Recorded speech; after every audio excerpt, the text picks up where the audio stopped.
ആറ്റുകാൽ പൊങ്കാലയ്ക്ക് ഒരുങ്ങിക്കഴിഞ്ഞു തലസ്ഥാനം. സ്ത്രീ ഭക്തജന ലക്ഷങ്ങൾ കഴിഞ്ഞ 2-3 ദിവസങ്ങളായി ഇങ്ങനെ ഒഴുകി വരികയാണ്. ഇന്നത് പാരമ്യത്തിലെത്തും. ഇന്ന് രാത്രി നമ്മുടെ മണക്കാട്, ഈസ്റ്റ് ഫോർട്ട്, അങ്ങനെ പ്രധാനപ്പെട്ട വീഥികളൊക്കെ സ്ത്രീകൾ കൈയടക്കും. ഇന്നലെ തന്നെ കൈയടക്കി കഴിഞ്ഞു. എന്നാലും ഇന്ന് രാത്രി അവരുടെ ഒരു പാച്ചിലാണ്. കലം വാങ്ങണം, വീട്ടിലേക്ക് കൊണ്ടുപോകാൻ കുഞ്ഞുമക്കൾക്കോ അല്ലെങ്കിൽ ബന്ധുക്കളുടെ കുട്ടികൾക്കോ സുഹൃത്തുക്കൾക്കോ ഒക്കെ കൊടുക്കാനുള്ള സാധനങ്ങൾ വാങ്ങണം. അങ്ങനെ ഇന്നൊരു ഓട്ടപ്രദക്ഷിണമാണ്. നാളെ ക്ഷീണിച്ചു പോകും. നാളെ രാവിലെ മുതൽ പൊങ്കാലയ്ക്കായിരുന്ന് അതേ അടുപ്പിൻ്റെ ചൂട്, അല്ലാത്ത ചൂട്, നമുക്കറിയാമല്ലോ, പുറത്തിറങ്ങാൻ പറ്റാത്ത ചൂടാണ്. ആ സമയത്തൊക്കെ അവർ ഇരട്ടിക്കരുത്തോടെ ഇരിക്കും. അപ്പോൾ നാളെ ഇതൊക്കെ കഴിഞ്ഞിട്ട് പിന്നെ വീട്ടിലേക്ക് പോകാനുള്ള തിരക്കാണ്. പ്രസാദം അയൽ വീടുകളിൽ കൊടുക്കണം, വീട്ടുകാർ പകുത്തു കഴിക്കണം.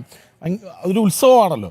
അപ്പോൾ ഇന്ന് രാത്രിയാണ് മറ്റു കാര്യങ്ങളൊക്കെ വാങ്ങിച്ച് ശേഖരിച്ച് സൂക്ഷിച്ചു വെക്കാനുള്ള ദിവസം. അതിനിന്ന് രാത്രി മുഴുവൻ സ്ത്രീകളിങ്ങനെ നഗരവീഥികളിലൂടെ ഇങ്ങനെ പാഞ്ഞുകൊണ്ടേയിരിക്കും. അപ്പോൾ ശാലിനി ഒപ്പം ചേരുന്നുണ്ട്. എന്താണ് ഇപ്പോൾ ആറ്റുകാലത്തെ അവസ്ഥ എന്ന് അറിയണമല്ലോ. ശാലിനി, ആറ്റുകാൽ അത്രമാത്രം സ്ത്രീഭക്ത ജനങ്ങളെ കൊണ്ട് നിറഞ്ഞു കഴിഞ്ഞു എന്നറിയാം, അതിലൊരു സംശയമില്ല. എങ്കിലും ആ പൊങ്കാലയുടെ ഒരുക്കങ്ങൾ അത് പൂർണ്ണമായി കഴിഞ്ഞു.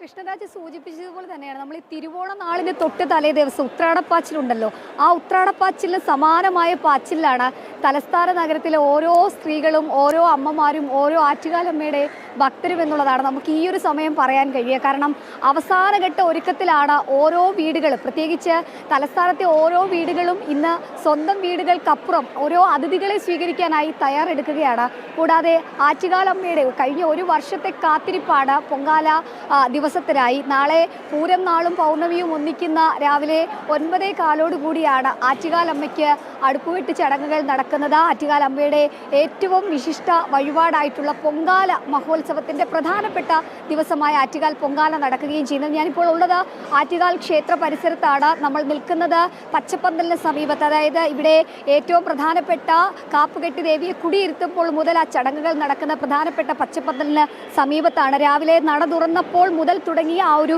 ഭക്തജന തിരക്ക് ഈ മണിക്കൂറിലും തുടരുകയാണ് എന്നുള്ളതാണ് നമുക്ക് ഇവിടെ നിന്നും കാണാൻ കഴിയുന്നത്, ജനം ടി വിയിലൂടെ പ്രേക്ഷകരിലേക്ക് എത്തിക്കാൻ കഴിയുന്നത്. കഴിഞ്ഞ 8-9 വർഷമായി തുടർച്ചയായി ആറ്റുകാൽ പൊങ്കാല റിപ്പോർട്ട് ചെയ്തിട്ടുണ്ടെങ്കിൽ പോലും ഈ വർഷമാണ് ഒരു പക്ഷേ പൊങ്കാലയുടെ തലേ ദിവസം ഇത്തരത്തിൽ അഭൂതപൂർവമായൊരു തിരക്ക് നമുക്ക് അനുഭവപ്പെടുന്നത്, കാണാൻ കഴിയുന്നത്. ഒരു പക്ഷേ നാളെ ചന്ദ്രഗ്രഹണമൊക്കെയാണ്. 2:15 കൂടി നിവേദ്യ ചടങ്ങ് പൂർത്തിയാകും.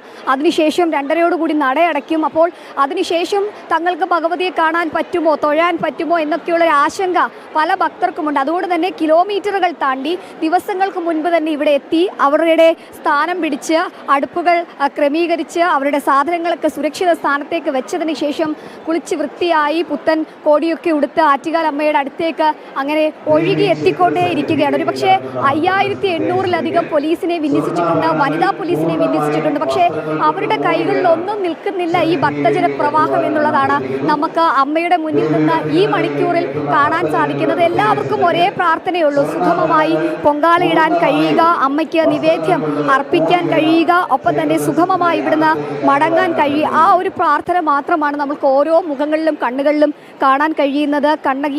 കണ്ണകി ദേവിയെ, ആറ്റുകാലമ്മയെ അങ്ങനെ മനസ്സുരുകി പ്രാർത്ഥിച്ച് വിളിക്കുന്ന ദൃശ്യങ്ങളാണ് നമ്മളിപ്പോൾ കണ്ടുകൊണ്ടിരിക്കുന്നത്. അമ്മയ്ക്ക് ഏറ്റവും ഇഷ്ടപ്പെട്ട പട്ടും ഉടയാടയും ഒപ്പം തന്നെ കുങ്കുമവും കയ്യിൽ സാമ്പ്രാണിത്തിരിയും നെയ്യുമൊക്കെയായി ഒപ്പം നിലവിളക്കിലൊഴിക്കാനുള്ള എണ്ണയുമൊക്കെയായി മനമുരുകി പ്രാർത്ഥിക്കുന്ന അമ്മയെ ഒരു നോക്ക് കാണാനായി മണിക്കൂറുകൾ ക്യൂ നിന്ന് വരുന്ന ഭക്തരെയാണ് നമ്മൾക്കിപ്പോൾ ദൃശ്യങ്ങളിൽ കാണാൻ കഴിയുന്നത്. എന്തായാലും കൃഷ്ണരാജ് സൂചിപ്പിച്ചതുപോലെ തന്നെയാണ് ആറ്റുകാൽ ക്ഷേത്ര പരിസരം മാത്രമല്ല തിരുവനന്തപുരം നഗരം മുഴുവൻ അങ്ങനെ സ്ത്രീ ഭക്തരെ കൊണ്ട് നിറഞ്ഞു കഴിഞ്ഞിരിക്കുകയാണ്. രാവിലെ മുതൽ തന്നെ ഗതാഗത നിയന്ത്രണം ആരംഭിച്ചിട്ടുണ്ട്. ഒപ്പം തന്നെ പോലീസിൻ്റെ സുരക്ഷ എല്ലാ സ്ഥലങ്ങളിലും ഏർപ്പെടുത്തിയിട്ടുണ്ട്. ഇന്ന് രാവിലെ അല്പസമയം മുമ്പ് സംസ്ഥാന പോലീസ് മേധാവി റിവാഡ ചന്ദ്രശേഖർ ഇവിടെ എത്തി ക്ഷേത്ര ദർശനം നടത്തിയിരുന്നു. സുരക്ഷാ ക്രമീകരണങ്ങൾ വിലയിരുത്തിയിട്ടുണ്ട്. ക്ഷേത്രത്തിന് പരിസരത്തായി ഒരുക്കിയിട്ടുള്ള പ്രത്യേക എയ്ഡ് പോസ്റ്റ് ഉണ്ട്, CCTV ക്യാമറകളുണ്ട്, പ്രത്യേകമായിട്ടുള്ള നിരീക്ഷണങ്ങളുണ്ട്. അങ്ങനെ വലിയ രീതിയിലുള്ളൊരു തിരക്ക് നമുക്ക് ഈ മണിക്കൂറിൽ ഇവിടെ കാണാം. സ്ത്രീ ഭക്തരുടെ